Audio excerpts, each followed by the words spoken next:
Masalah kecil yang tidak diselesaikan suatu hari akan menjadi masalah yang besar. Yang setuju katakan amin.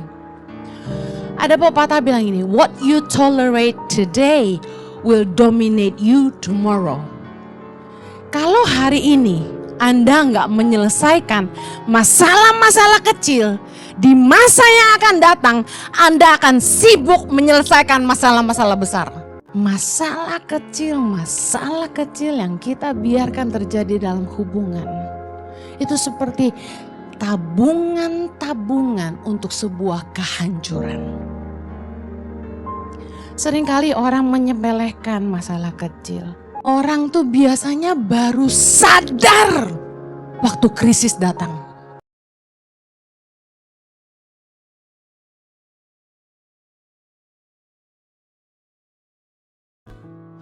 Berdoa agar setiap kami boleh diberkati hari ini dengan kebenaran firman-Mu.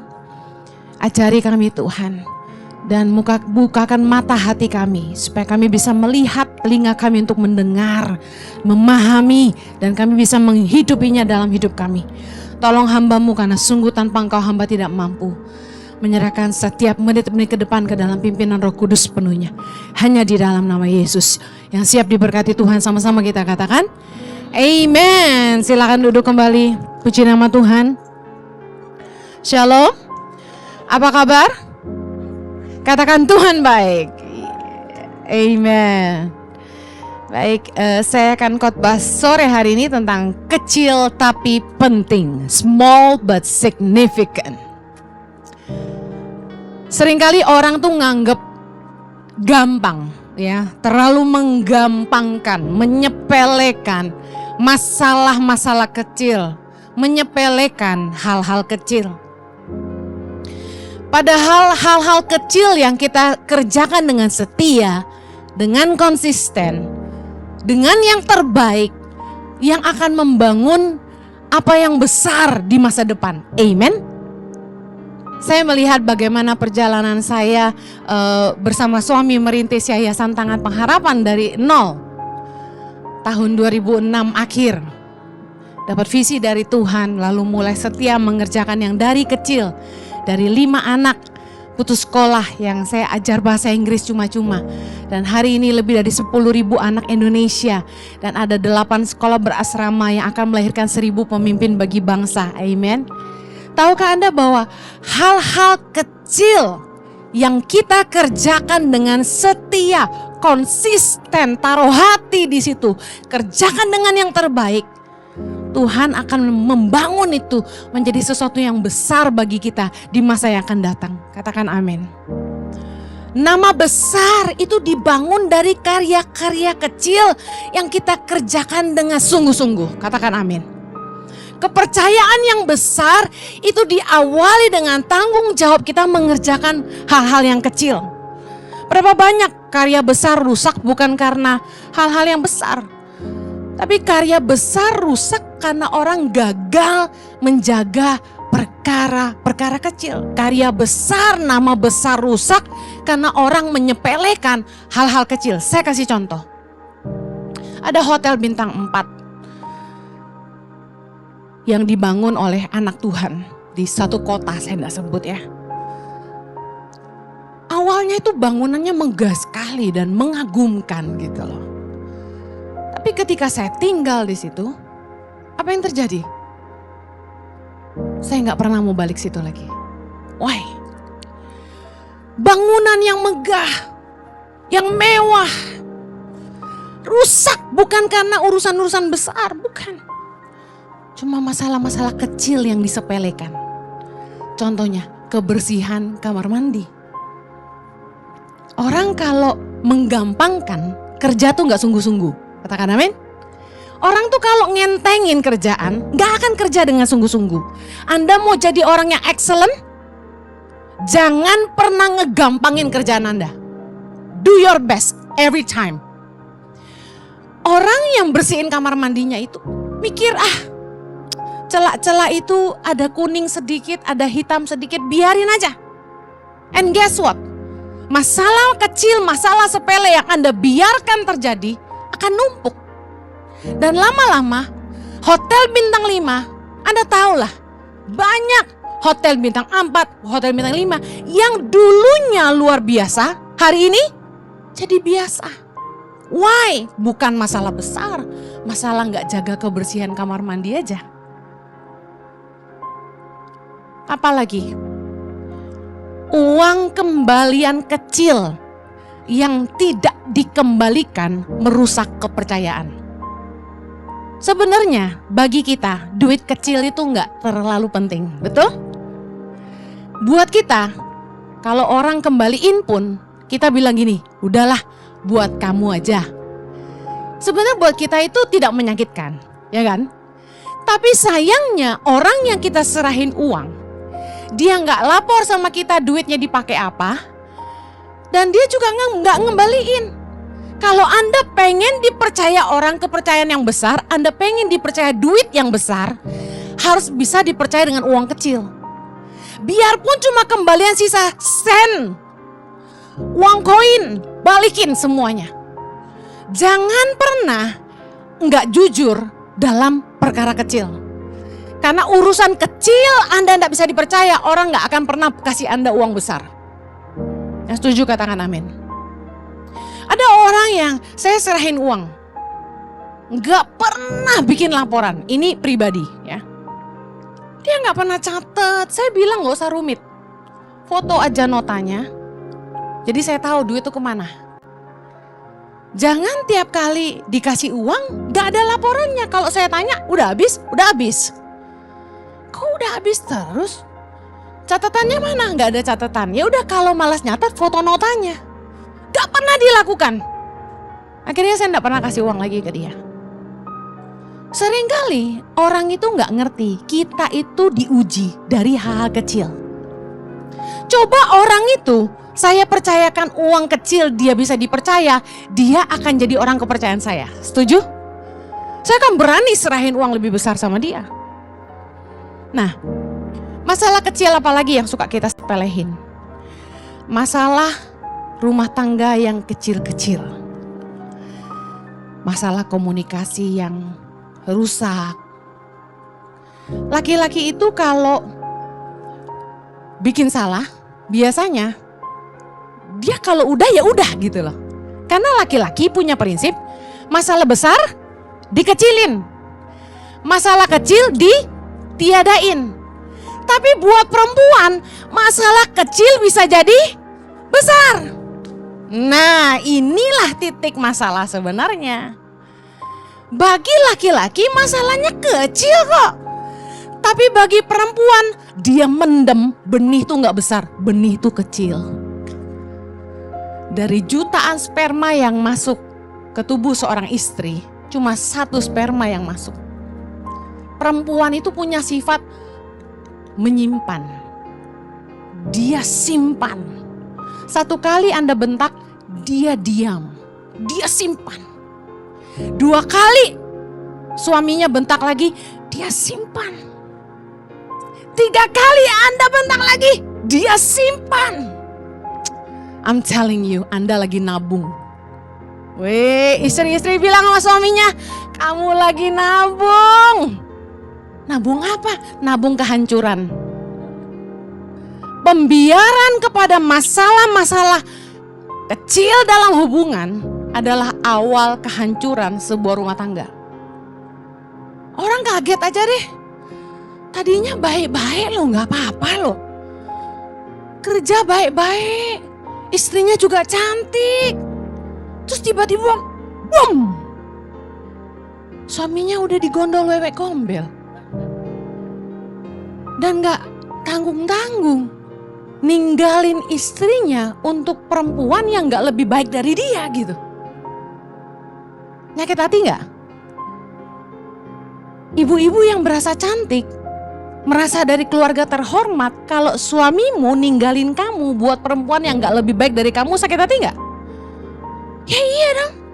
What's going on? Ada apa dengan saya gitu kan? Saya kasih tahu, nikah itu bukan cuma sama kulit luarnya, tapi sama dalamnya.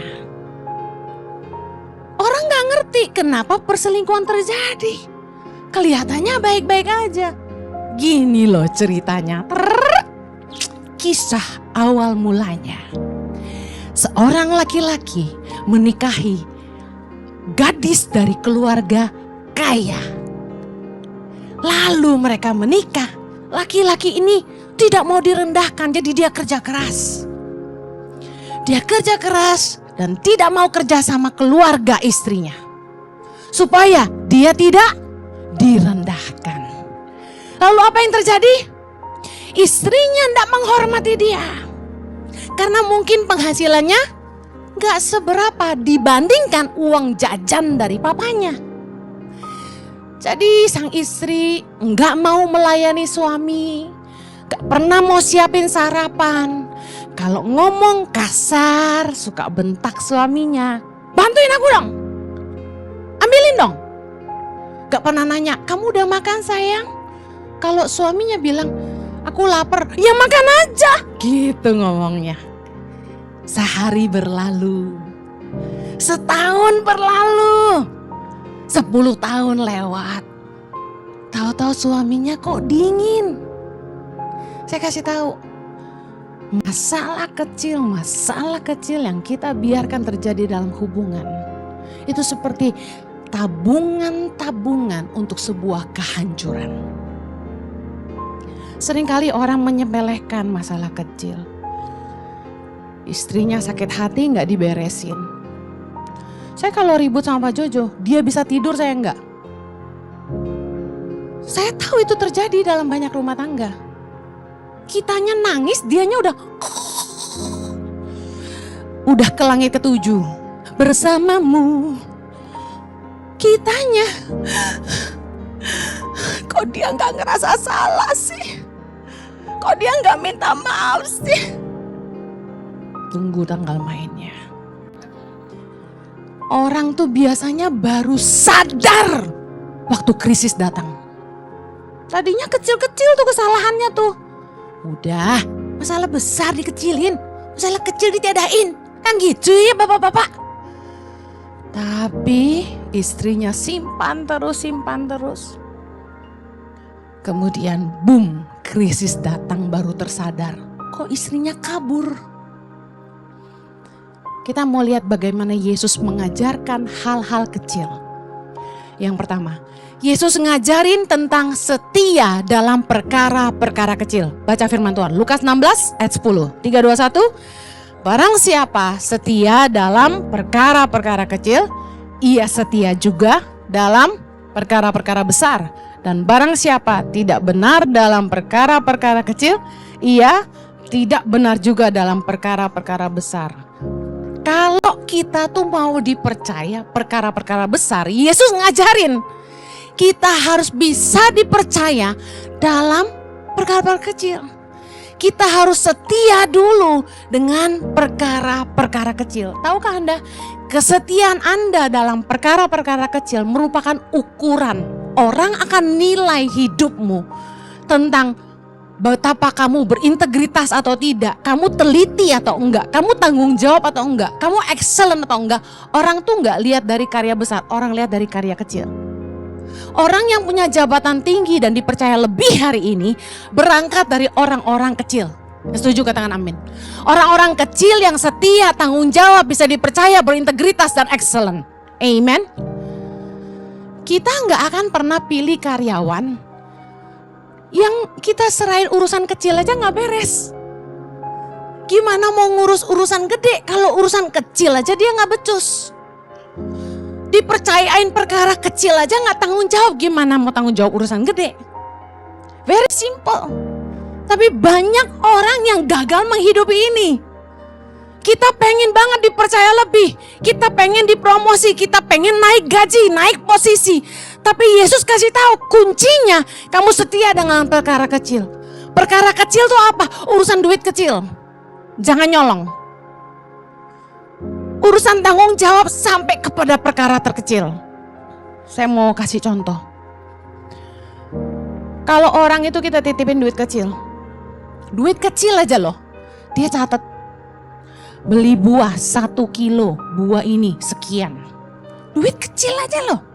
100.000 dicatat sampai sedetail itu. Kira-kira penilaian kita sama orang ini apa? Yuk belajar kritis. Cermat.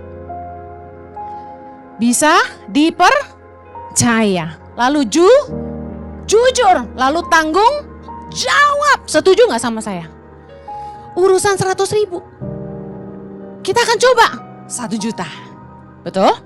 1 juta dia bisa dipercaya gak? Orang itu kalau pengen dipercaya lebih, gini, yang 100.000 aja lu gak jujur, gimana yang mau cepet tiau?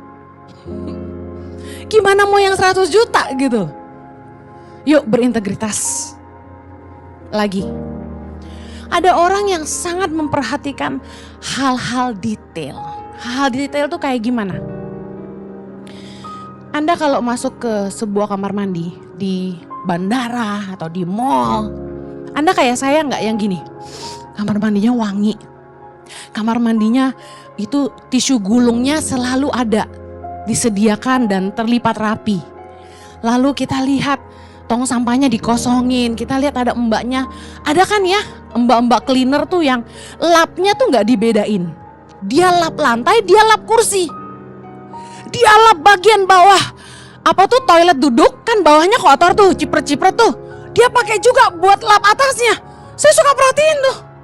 Waduh, pernah saya ketemu sama tukang bersihin toilet di mall. Saya lihat kok nih orang bersih banget nih sampai keren gitu natanya. Pengen gue lamar, pengen saya tanya gitu, Mbak mau gak kerja sama saya gitu. Cari orang yang kayak gini tuh susah. Perhatiin gak supirmu, kalau Anda punya supir, mobil dibersihin gak? Tong sampah mobil dikosongin gak? Kadang-kadang ngeselin kan? Malas banget sih. Kerjaannya cuma supir, tapi mobil aja gak diurus. Apa yang diurus? Tiap hari kita lihat dia duduk nongkrong di lantai, ngopi-ngopi, ya kan? Main HP. Kita lihat mobil, lah kotor banget. Pernah saya marahin staf Tangan Pengharapan yang ngurusin bagian transportasi. Itu mobil gak dicuci, kamu gak mandi. Dia bingung apa hubungannya. Saya bilang kalau kamu aja butuh mandi, mobil juga dimandiin. Lah gawemu apa? Gitu saya. Kok jadi Jawa? Bu ini orang Jawa? Bukan. Kalau ngomong sama orang Jawa, saya jadi Jawa. Kalau ngomong sama orang Sunda, saya jadi Sunda. Saya bisa ngomong apa aja ya.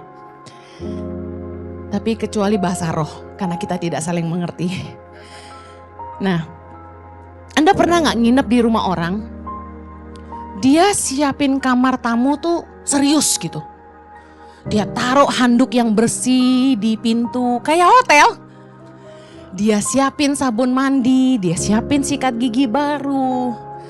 Lalu kita bisa lihat dia siapin air mineral botol. Ini orang sih keren. Waktu kita tidur, spraynya wangi baru. Tahu kan ya bau spray wangi ya? Yang baru dipasang kan sedap tuh. Kita bisa nilai, nih orang sih keren. Penilaian kita apa? Terbaik. Nih orang excellent. Betul nggak? Nih orang sedetail itu, seteliti itu, semua diperhatikan apa yang tamunya butuhkan. Kita bisa lihat orang itu dari hal-hal kecil. Waktu dia datang ke lamaran kerja, dia serius nggak? Datang on time nggak? Sepatunya disemir nggak? Bajunya rapi nggak? Kalau orang ngelamar kerja niat dikit gitu kan? Jangan udah datang terlambat, pakai baju asal-asalan, mau kerja apa enggak? Ada satu kali saya dikasih referensi, Bu Heni, ini bagus nih. Orang ahli sosial media, sangat expert. Ini kontaknya. Saya suruh staf bagian HRD kontak karena kita butuh. Begitu dihubungi, gak direspon. Ketika dikontak, kita mau interview, boleh kasih waktu? Ya nanti dihubungi. Gak dihubung-hubungi. Saya kadang-kadang mikir anak muda nih ngerti gak sih? Kalau kamu butuh kerja dan kamu mau dihargai orang, kamu gak boleh nyepelein orang. Kita harus belajar menghargai waktu orang. Ada orang ngajak saya sama suami saya ketemu. Saya tuh udah capek banget, hari itu meeting udah 3. Sampai rumah tuh maunya mandi, hapus make up, pakai daster. Tapi karena harus ketemu jam 20.30 malam di kafe A, saya ganti baju, pergi cepat-cepat. Sampai di kafe itu, duduk, kagak ada orangnya. Jo, gak salah? Enggak, udah janji kok. Oh, oke. Sampai jam 9. Saya bilang udah tanya deh orangnya di mana. Karena udah setengah jam saya tunggu. Sorry kok, lupa kok. Waduh. Saya kasih tahu. Hal sekecil itu Anda nyepelein, Anda gak akan dihargai orang. Banyak kali kita nyepelein hal-hal kecil. Tahukah Anda pengen dinilai, dihargai orang, Anda pengen dinilai baik. Jangan nyepelein hal-hal kecil. Orang yang suka ngegampangin orang lain akan digampangkan orang lain.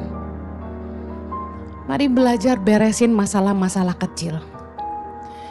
Kidung Agung 2 ayat 15. Baca sama-sama. Tangkaplah bagi kami rubah-rubah itu. Rubah-rubah yang kecil yang merusak kebun-kebun anggur. Kebun anggur kami yang sedang berbunga. Dengar baik, apa artinya? Masalah kecil yang tidak diselesaikan suatu hari akan menjadi masalah yang besar. Yang setuju katakan amin. Ada pepatah bilang ini, what you tolerate today will dominate you tomorrow. Kalau hari ini Anda nggak menyelesaikan masalah-masalah kecil, di masa yang akan datang Anda akan sibuk menyelesaikan masalah-masalah besar. Coba Anda mulai nggak jujur dengan keuangan, dengan laporan pajak, Anda nggak jujur dalam mengelola perusahaanmu. Oh, Anda pikir masalah kecil, semua bisa diselesaikan. Tunggu sampai pejabat pajak itu ganti, you're in trouble. Berapa banyak perusahaan-perusahaan hari ini yang diklaim pajak sampai miliar-miliaran.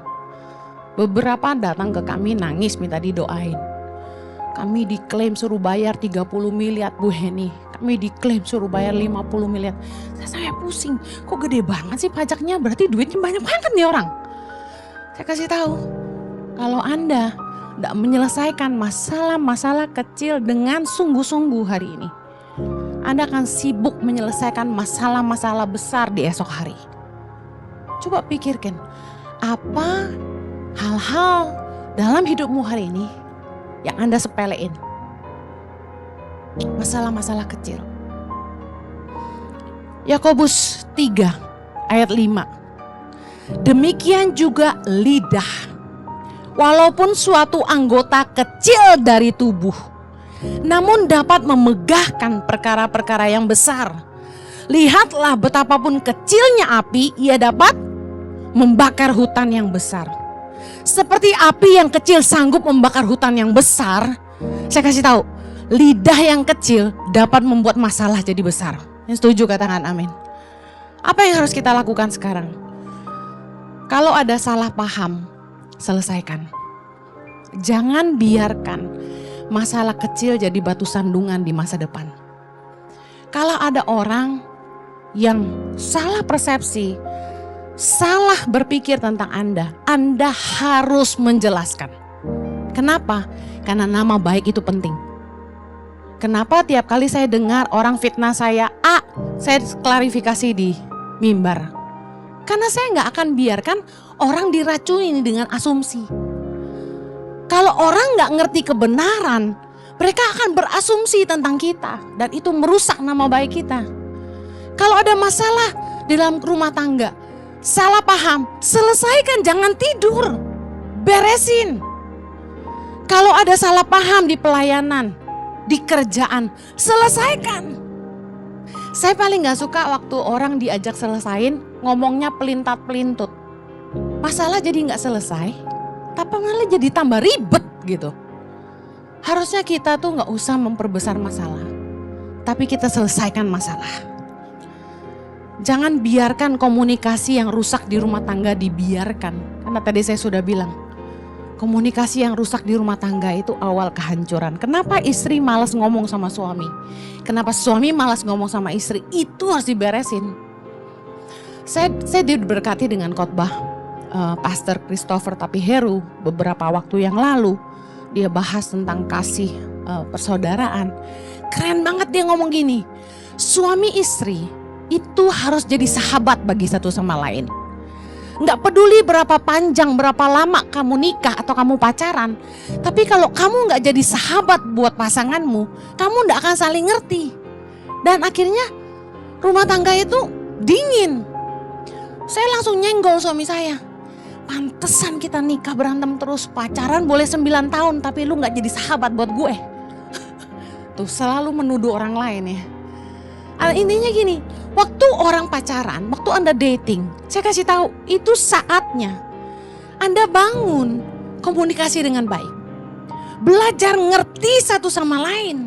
Sayangnya anak muda, bukannya mereka belajar terbuka di masa dating, mereka malah sibuk buka-bukaan. Paham ya? Harusnya masa dating itu dipakai buat saling terbuka. Kasih lihat jeleknya kamu tuh kayak gimana. Sorry nih, aku paling gak suka gini gitu kan. Ngomong terus terang. Dia bisa terima gak gitu? Kalau dia gak bisa terima ya antara dia bisa belajar menerima atau tidak bisa menerima, kan selesai. Tapi bukannya saling terbuka, malah sibuk buka-bukaan. Tiap kali pacaran dipakai buat petting-pettingan. Padahal dating is not petting. Ngerti petting? Jangan pura-pura blow on. Petting-petting. Biasanya anak muda eksplorasi tubuh, bukannya eksplorasi hati. Yang kedua, Yesus mengajarkan tentang ini. Perumpamaan menggunakan biji sesawi. Markus 4 ayat 31. Hal kerajaan itu seumpama biji sesawi yang ditaburkan di tanah. Memang biji itu yang paling kecil, katakan paling kecil, daripada segala jenis benih yang ada di bumi.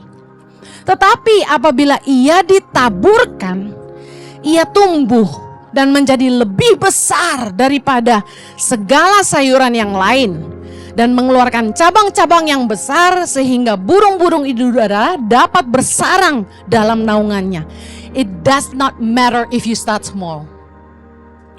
Firman Tuhan ini keren banget. Enggak masalah kalau Anda memulainya dari kecil. Jangan pernah menyepelekan, memandang rendah dirimu dengan perkara-perkara kecil yang Tuhan percayakan di hidupmu hari ini. Jangan pernah memandang rendah usaha kecil yang orang tuamu percayakan pada kamu hari ini. Jangan pernah memandang rendah kepercayaan kecil yang Tuhan percayakan dalam hidup kita hari ini. Karena sebenarnya Tuhan itu senang melatih kita dan menguji hati kita justru lewat perkara-perkara kecil. Tahukah Anda bahwa sangat mudah bagi Tuhan untuk mengangkat hidup kita? Katakan amin. Sangat mudah bagi Tuhan untuk mempromosikan kita, memberkati kita, berlimpah-limpah, mudah. Tapi Tuhan itu melatih kita dari hal-hal kecil. Supaya apa? Supaya kita terlatih mengerjakan yang lebih besar. Kemudian hati kita diuji, siapkah kita ketika kita diberkati. Dalam Matius 25, ketika perumpamaan tentang talenta, ada hamba-hamba 3 yang dipercayakan talenta, ada yang dipercayakan 5, 2 dan 1. Menarik sekali bagaimana tuannya itu memuji mereka, bukan dari jumlahnya. Wah hebat, yang dari 5 jadi 10 dipuji dengan lebih mantap gitu. Wih keren, kamu hebat, kamu cerdas, kamu bisa perbanyak jadi 10, wah keren. Bukan itu. Enggak, tuannya sama sekali enggak bahas angka. Baik sekali perbuatanmu itu, hai hambaku yang baik dan setia. Engkau telah setia dalam perkara kecil. Aku akan memberikan kepadamu tanggung jawab dalam perkara yang besar. Masuklah dan turutlah dalam kebahagiaan Tuanmu. Yesus kasih perumpamaan ini. Jadi bukan seberapa banyak yang Tuhan percayakan dalam hidup kita hari ini, tapi yang Tuhan akan uji adalah apakah kita setia dengan perkara kecil yang Tuhan percayakan dalam hidup kita hari ini.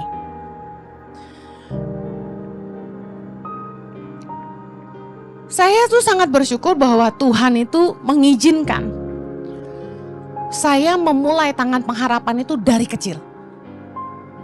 Tuhan mengizinkan, bukan dari kelimpahan saya membangun pelayanan saya, tapi dari mujizat dan mengandalkan Tuhan, dari iman. Saya ingat satu hari, waktu saya sudah tinggal di Bandung.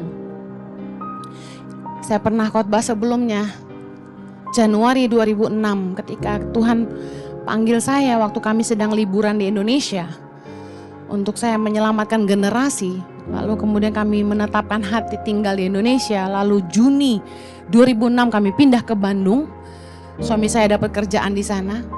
Nah, saat suami saya sedang kerja di Bandung, membantu sebuah gereja, tapi yang gaji pengusaha, saya fokus ngurus anak di rumah.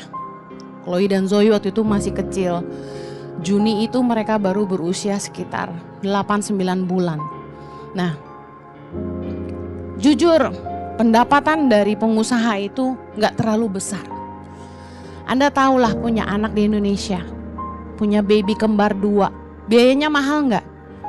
Mahal sekali, belum bensin, belum makan, belum gaji pembantu. Karena saya harus ngurus anak 2, saya gak bisa ngurus rumah.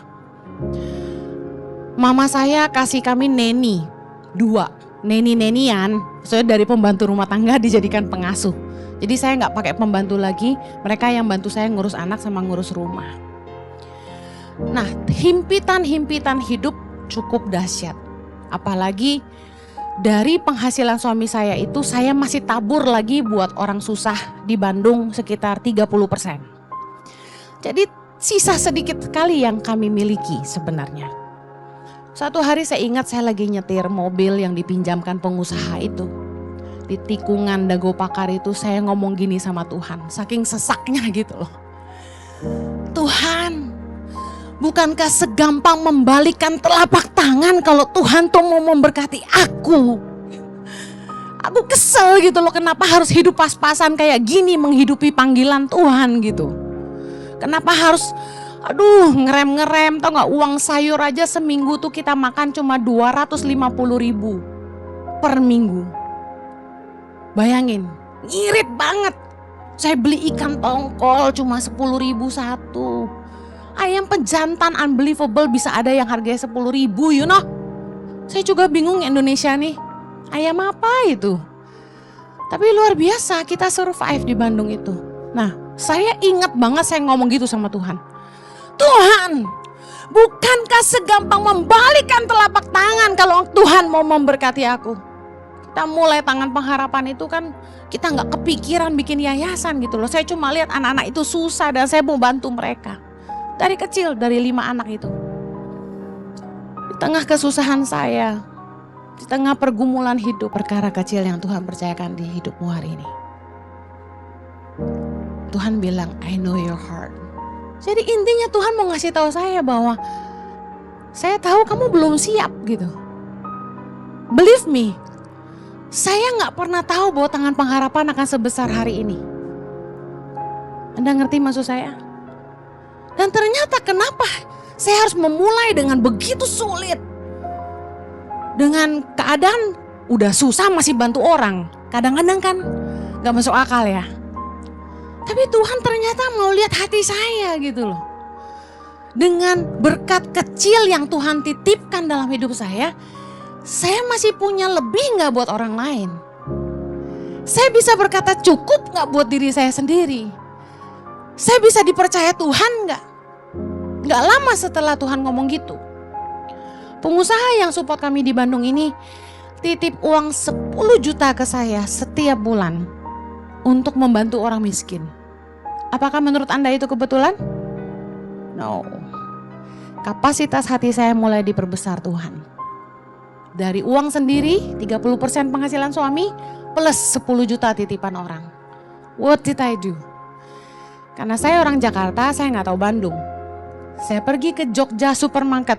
Kalau Anda tahu Bandung, saya belanjakan 10 juta itu sampai rupiah terkecil.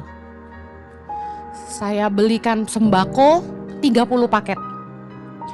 Kemudian saya minta mbaknya masukin ke plastik jadi 30 kantong. 10 juta itu saya belanjakan sampai rupiah terkecil, bahkan kurang saya tambahin pakai uang saya sendiri.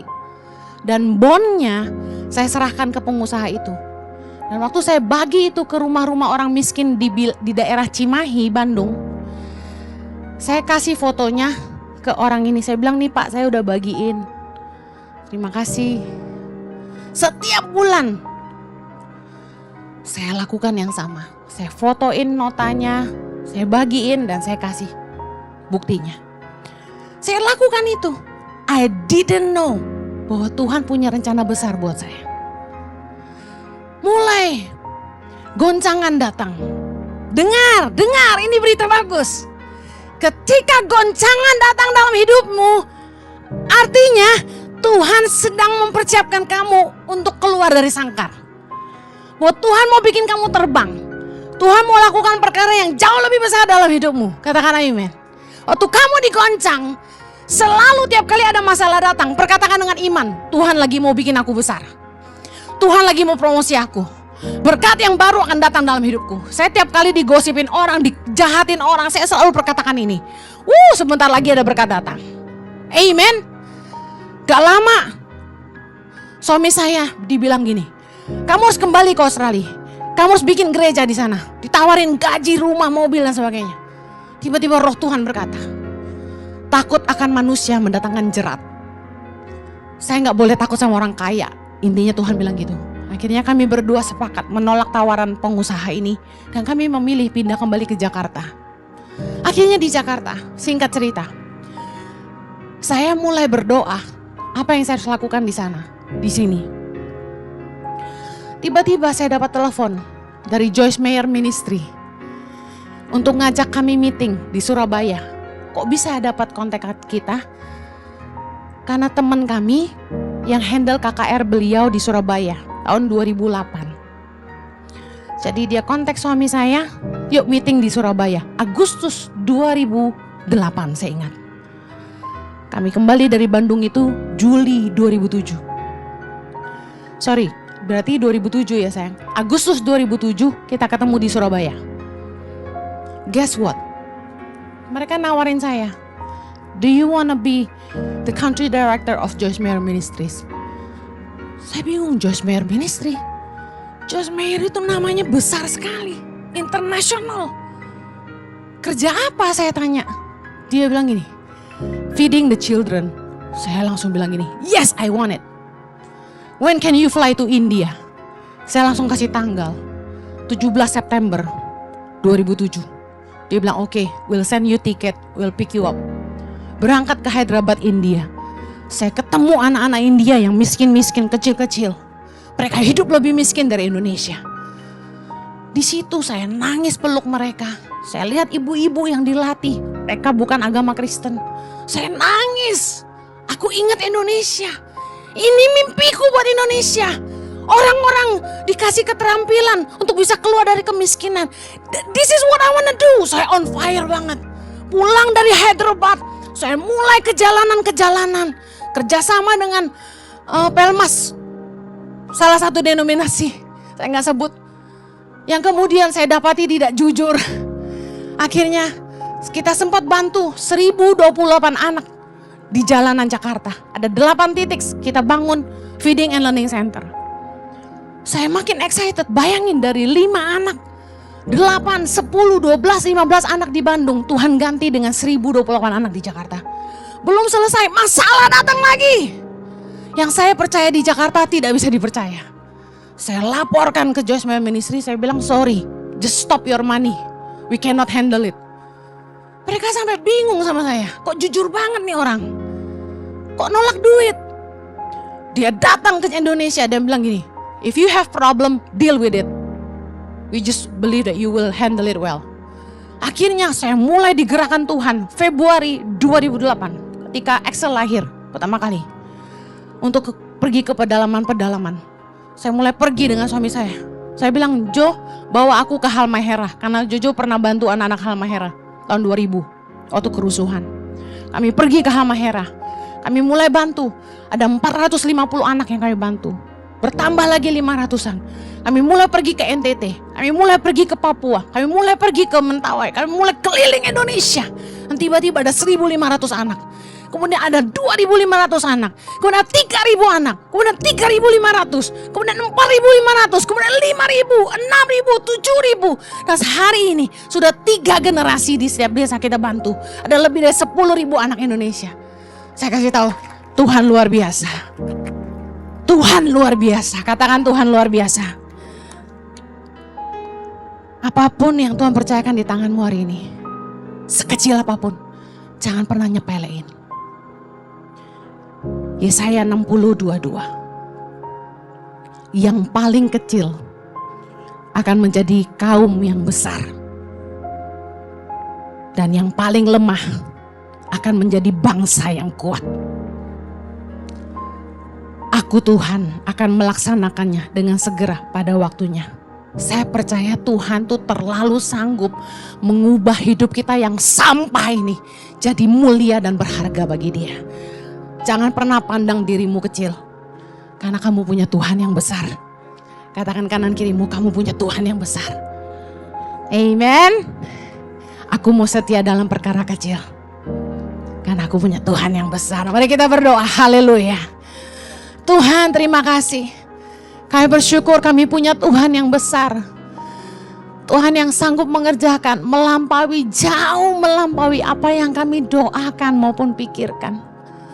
Tuhan, kami mau belajar jadi hamba yang setia dalam perkara kecil yang Tuhan percayakan di tangan kami hari ini.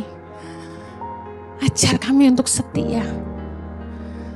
Kami percaya Tuhan, bahwa Tuhan sanggup mengubah apa yang kecil ini jadi besar. Karena kami punya Tuhan yang besar. Berkati umat-Mu, aku berdoa.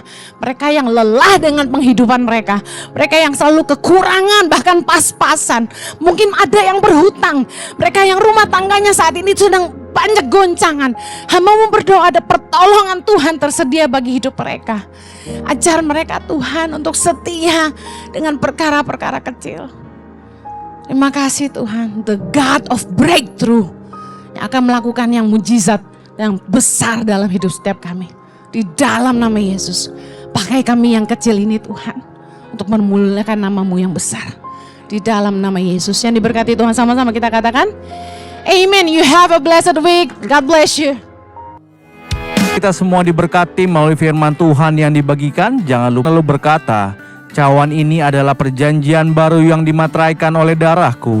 Perbuatlah ini setiap kali kamu meminumnya menjadi peringatan akan aku. Sebab setiap kali kamu memakan roti ini dan minum cawan ini, kamu memberitakan kematian Tuhan sampai Ia datang. Inilah darah Kristus, mari kita minum bersama-sama di dalam nama Yesus. Mari satukan hati kita berdoa. Tuhan Yesus, terima kasih, mengucap syukur buat tubuh dan darah-Mu yang tercurah bagi setiap kami. Dan itulah yang memampukan kami sampai kami ada sampai hari ini. Menyelamatkan kehidupan kami. Membawa kami hidup dalam kemenangan demi kemenangan bersama dengan-Mu Tuhan. Dan biarlah kami percaya dalam setiap bilur-bilur-Mu yang tercurah. Ada kesembuhan yang kami terima di dalam nama Yesus Kristus. Ada pemulihan yang kami terima di dalam nama Yesus Kristus. Bahkan ada kekuatan dan kesanggupan daripada Tuhan untuk kami bisa menjalankan kehidupan kami seturut kehendak-Mu. Terima kasih Bapa, terima kasih Yesus, terima kasih Roh Kudus. Mengucap syukur buat karya-Mu yang sungguh nyata bagi setiap kami. Kami nikmati di dalam nama Yesus Kristus. Amin. Bagi Bapak Ibu Saudara yang diberkati melalui ibadah hari ini, Anda dapat memberikan persembahan ataupun donasi baik ke Tangan Pengharapan maupun ke Impact Community Indonesia. Anda dapat memberikannya via transfer yang ada ke nomor yang tersedia ataupun scan QR Code yang ada. Dan saya percaya setiap apa yang Bapak Ibu Saudara tabur jadi bagi kepentingan kerajaan Allah yang akan terus dinyatakan, baik setiap apa yang dikerjakan di Tangan Pengharapan dan maupun di Impact Community Indonesia, dan jadi berkat bagi bangsa ini dan bagi dunia ini. Dan kami mengucapkan terima kasih bagi Bapak Ibu Saudara yang terus mensupport setiap pelayanan kami. Saya percaya juga bahwa berkat Tuhan senantiasa ada dalam kehidupan Anda sekalian.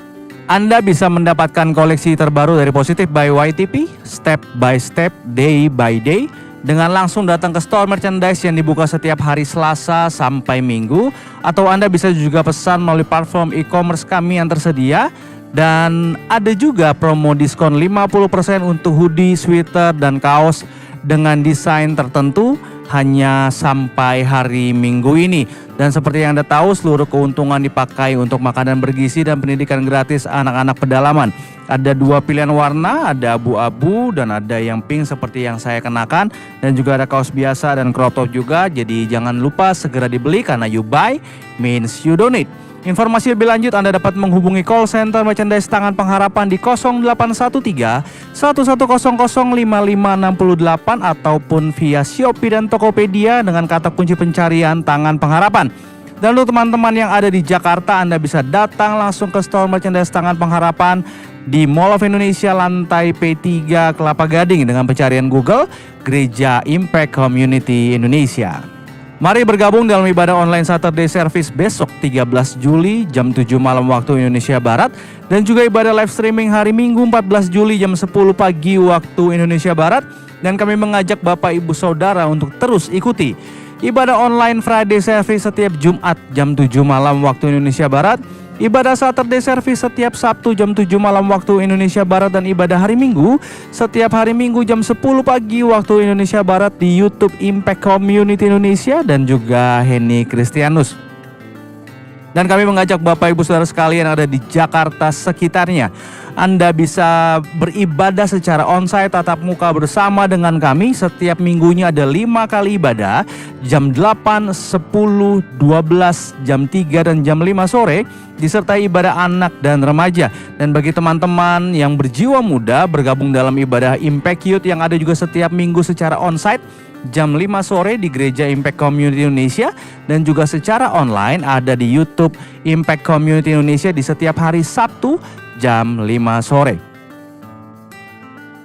Ibadah Gereja Impact Community Indonesia bukan hanya ibadah hari Minggu saja, tapi ada kelompok sel atau komsel yang kami beri nama Impact Family. Kami mengundang Bapak Ibu Saudara untuk bertumbuh bersama-sama dengan kami lebih lagi di kelompok sel yang ada di Impact Family yang ada, baik secara onsite maupun secara online. Bagi Bapak Ibu Saudara yang ingin lebih bertumbuh di dalam iman dan punya keluarga rohani yang saling support, menjaga, mendoakan satu dengan lainnya, Anda dapat mendaftarkan diri Anda di 0811 9777 745. Dan telah dibuka ibadah onsite untuk ibadah lansia bagi Bapak Ibu Saudara yang sudah memasuki Golden Age, usia senja. Akan ada diadakan secara onsite di hari Kamis 18 Juli 2024 jam 10 pagi di Gereja Impact Community Indonesia di Mall of Indonesia lantai P3. Dan juga Impact Kids mengadakan Kids Trip, field trip ke Buperta Cibubur pada hari Sabtu 20 Juli 2024 untuk anak-anak dari kelas 1 sampai 6 SD dengan biaya Rp120.000 saja per anak. Segera daftarkan anak Anda ke nomor yang tertera karena kuota terbatas dan sebentar lagi akan segera ditutup. Level Up kembali mengadakan seminar mengenai CapCut Workshop bersama Margaret Fepti pada hari Sabtu 20 Juli 2024 jam 4:30 sampai 4:30 bertempat di Mall of Indonesia lantai P3. Dengan biaya donasi sebesar Rp30.000 saja Anda dapat mengikuti acara ini. Segera daftarkan diri Anda ke nomor yang tertera. Dan bagi Anda dan pasangan yang ingin menikah, memasuki kehidupan pernikahan sesuai dengan firman Tuhan, Anda bisa mendaftarkan dan mengikuti kelas bimbingan pranikah di Gereja Impact Community Indonesia hari Sabtu 20 Juli 2024 jam 1 siang melalui aplikasi Zoom online. Pendaftaran dan informasi lebih lanjut Anda bisa menghubungi di 0811 8777 448. Dan hari Sabtu 27 Juli 2024 jam 5 sore di Kelapa Gading akan diadakan baptisan air. Jadi bagi Bapak Ibu Saudara yang rindu memberi diri dibaptis, daftarkan diri Anda dengan scan QR Code ataupun menghubungi di 0811 9777 745. Dan kabar gembira bagi Bapak Ibu Saudara yang berdomisili di Jayapura, Papua, akan diadakan 60 Minutes Worship on-site di Jayapura, Papua tanggal 15 sampai 16 Agustus 2024 jam setengah 7 waktu Indonesia Timur di Gor Cendrawasih Jayapura bersama Pastor Yohanes, Pastor Henny Kristianus, ada Yesua Abraham, Maron Bolung, Ruth Sihotang, dan tentunya dengan Ichi Worship. Ajak keluarga dan kerabat Anda sekalian untuk ikut hadir di acara ini dan pastinya diberkati. Informasi lebih lanjut Anda bisa menghubungi nomor yang tertera. Selain acara 60 Minute Worship di Jayapura, Papua tanggal 15-16 Agustus nanti, dan akan juga diadakan 60 Minute Worship khusus di daerah Jakarta Barat bersama dengan acara Impact Family Gathering pada hari Sabtu 31 Agustus di Royal Palm Hotel jam 5 sore waktu Indonesia Barat. Akan dilayani oleh Pastor Yohanes, Pastor Henny Kristianus, Marlon Bolung, Yesua Abraham, dan Ichi Worship pastinya. Untuk informasi lebih lanjut Anda dapat menghubungi nomor yang tertera. Mari bergabung dalam Life Changing Holy Land Journey ke Turki, 7 gereja Wahyu, Kapadokia, dan Troy 15 sampai 25 September 2024 bersama Pastor Yohanes dan Pastor Henny Kristianus. Daftarkan diri Anda, hanya kuota tinggal sedikit saja. Segera daftarkan diri Anda menghubungi nomor yang tersedia atau tertera dan dapatkan tempat di sana. Dan telah dirilis single terbaru dari Ichi Worship featuring Dev Garatque dengan judul Dalam Nama Yesus. Anda sudah bisa mendapatkannya di seluruh music digital platform kesayangan Anda. Berharap ini jadi berkat bagi kita semua. Dan juga jangan lupa ajak yang lain juga untuk download dan menikmati lagu yang ada sehingga mereka juga diberkati. Dan kami mengajak Bapak Ibu Saudara juga bisa mendownload Ichi Apps, mendapatkan kabar terbaru tentang Impact Community Indonesia dengan nama pencarian Ichi Mobile pada mobile phone Android dan iOS Anda, dan juga follow media sosial Impact Community Indonesia @impactcommunity.id. Terima kasih sudah mengikuti ibadah online hari ini dan mari kita berdoa bersama-sama. Tuhan Yesus, terima kasih, mengucap syukur buat ibadah hari ini, berharap dalam setiap firman ini bagikan jadi kekuatan bagi setiap kami untuk melangkah bersama dengan Tuhan. Berdoa setiap umat-Mu yang mengambil bagian dalam persembahan untuk mendonasi baik ke Impact Community Indonesia maupun Tangan Pengharapan. Ada berkat Tuhan senantiasa bagi kehidupan setiap umat-Mu yang ada. Berdoa juga Tuhan bagi umat-Mu yang hari-hari ini sedang merindukan, berdoa untuk kesembuhan, pemulihan kesehatan yang ada. Biarlah terjadi di dalam nama Yesus Kristus. Setiap tangan-tangan dokter, obat-obatan yang diminum, diperpanjangkan kesembuhan Tuhan bagi setiap umat-Mu yang ada. Bahkan mereka yang merindukan pemulihan secara hubungan yang ada, kami serahkan dalam tangan Tuhan. Pemilik setiap hubungan atau keluarga yang ada, kami percaya kasih-Mu mampu memulihkan segala sesuatunya Tuhan. Dan biar terjadi pemulihan di dalam nama Yesus Kristus. Bahkan berdoa mereka merindukan pemulihan ekonomi yang ada, kami serahkan ke dalam tangan Tuhan. Biarlah Tuhan bukakan pintu-pintu berkat-Mu bagi setiap anak-anak-Mu yang ada, sehingga mereka bisa membayar setiap hutang mereka, menyelesaikan setiap ekonomi demi ekonomi mereka, dan bisa menikmati kebaikan Tuhan lebih lagi dengan bertanggung jawab dalam kehidupan mereka. Bahkan mereka yang merindukan keturunan, mereka yang merindukan pasangan hidup, kami serahkan ke dalam tangan Tuhan. Biar jadi sesuai waktu dan kehendak-Mu bagi setiap umat-Mu yang ada Tuhan. Bahkan mereka Tuhan merindukan pekerjaan atau pendidikan yang lebih baik lagi Tuhan. Biar Tuhan bukakan ada kesempatan demi kesempatan yang ada bagi mereka untuk bisa menyatakan Tuhan lebih lagi dalam kehidupan mereka. Terima kasih Bapak, berdoa Tuhan buat Impact Community Indonesia dan Tangan Pengharapan. Ada berkat Tuhan senantiasa bagi setiap apa yang kami kerjakan.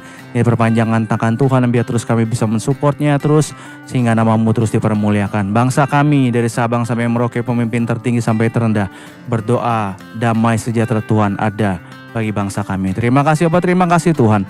Kami percaya jika Tuhan memberkati kami, Tuhan terus ada dalam penyertaan-Mu yang sempurna dalam sepanjang kehidupan kami, dan kami mau terima berkat daripada Tuhan.